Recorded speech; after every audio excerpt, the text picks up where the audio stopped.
Et salut Rayonneur, c'est Nico Running Life et bienvenue dans l'épisode final de la préparation 3000D. Aujourd'hui on est arrivé à Landry, à côté de Aimé, voilà, en bas de la station de la Plagne. On a à peu près 6 km. On n'est pas très haut en altitude, à 750 mètres. Et voilà, je pensais pouvoir m'acclimater, mais non. On a pris un petit camping en bas de la station, et heureusement, parce que depuis qu'on est arrivé, c'est orage sur orage, les températures ont fortement chuté. Et je peux vous dire que je suis bien content finalement d'être en bas de la station pour les enfants, parce que là-haut, en ce moment là, il fait à peine 12 degrés. Donc bon, je veux bien, on est quand même en juillet, il faut pas non plus abuser quoi. Donc tant pis pour les globules rouges, au moins on profitera en petite famille. Donc là aujourd'hui, on est parti pour faire un petit run cool d'une heure. Voilà, on va faire 12 bornes pour aller se balader un petit peu à côté de l'Isère. Ce que vous entendez dans la vidéo là, c'est la rivière. Elle est un peu déchaînée hein, avec les orages qui sont passés. Et donc on va aller faire tourner un petit peu les jambes. On va faire un petit run à 4,30 du kilo. Voilà, perso, je vous l'avais déjà dit pour ceux qui me suivent dans les réseaux, mais je suis pas très en forme depuis 3-4 semaines, très chargé sur le plan professionnel. Donc du coup j'ai pas pu forcément mettre à récup pour les entraînements qui vont bien. Donc l'objectif c'est de faire du jus le plus possible pour arriver en forme samedi pour la compète. Et je crois qu'en 2 ans ça va être un départ très mouillé, c'est quasiment sûr, ça sent pas bon. Allez, je vous emmène avec moi sur la petite balade.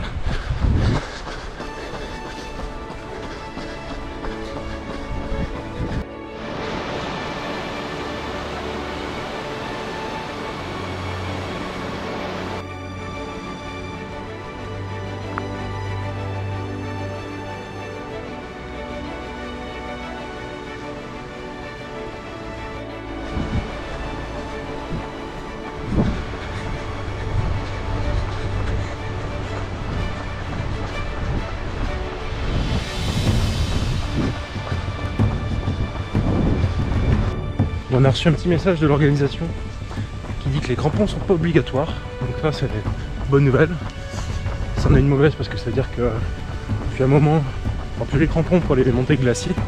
Donc ça revient un réchauffement climatique là. Les variations de température sont quand même impressionnantes hein, dans les Alpes. Ouais, ça promet pour samedi, ça promet les runners.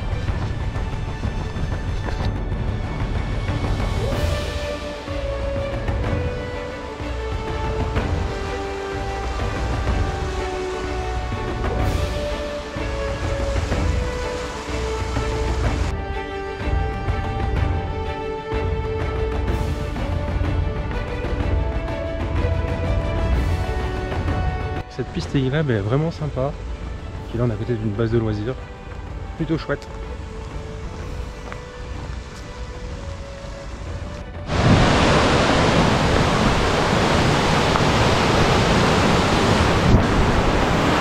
Trop chouette à côté de l'Isère.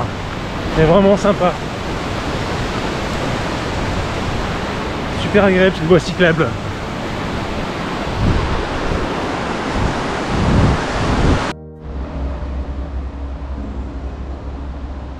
Arrivé, on vient de faire un peu plus de 6,5 km.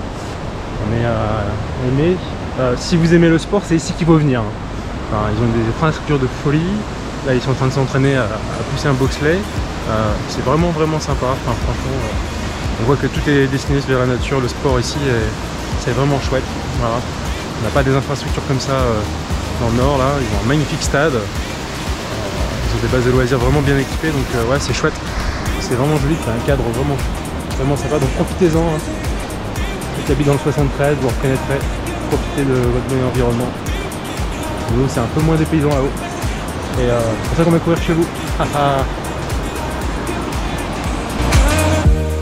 Voici de l'année dernière, je pense.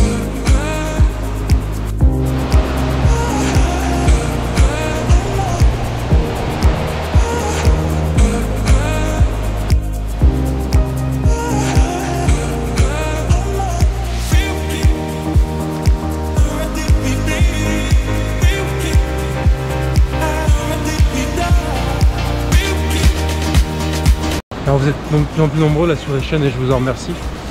Vous êtes aussi nombreux à me demander souvent des conseils pour la nutrition, etc. Alors premier, on fera une vidéo dédiée sur la nutrition en fonction des différents courses et trails.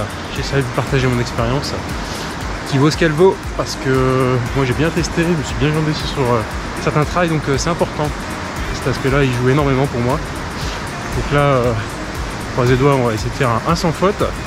Et là je vais maintenant aujourd'hui avec l'expérience, je change plus trop rien dans mes habitudes, je fais juste un peu de malto 2-3 jours avant pour recharger en surcharge glucidique. Voilà, est-ce que c'est important sur les ultras? Je suis pas certain.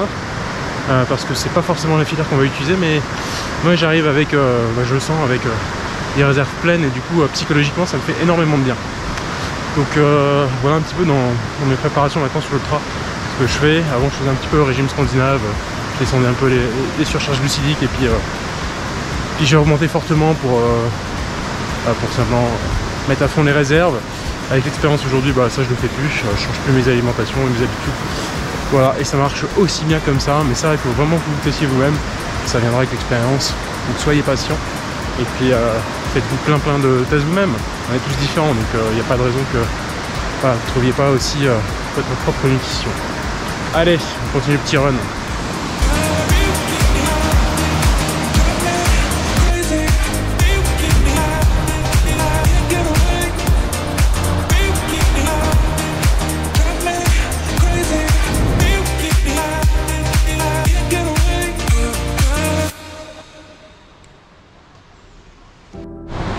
Voilà les runners, cette série 1000 s'achève. Voilà, j'espère que vous avez bien profité de ce petit épisode. Dans quelques jours du coup, il y aura la course. Bien sûr, je vais la filmer comme d'habitude pour partager ça. Il y aura certainement beaucoup de pluie, donc vous me pardonnez d'avance pour la qualité éventuellement des gouttes d'eau sur l'objectif, ça va pas être simple. On ira jeudi recourir un petit peu. À voir peut-être 30 minutes, pas plus, juste pour faire tourner les guibolles, sachant que les enfants font la 6 minutes des kids, et ça va être cool, parce qu'ils vont aller chercher une médaille tous les deux. Ça je suis trop fier et trop content d'eux. Voilà les runners, je vous donne rendez-vous à bientôt pour des nouvelles aventures. Je peux déjà vous dire qu'il y aura un vlog sur la Kolamanen pour fin d'année, puisque je suis inscrit sur les 100 km Suède, et donc on se rejoint sur cette série là. Ciao ciao les runners, salut, n'oubliez pas de vous abonner et un petit pouce bleu, ça m'aide, merci, ciao ciao.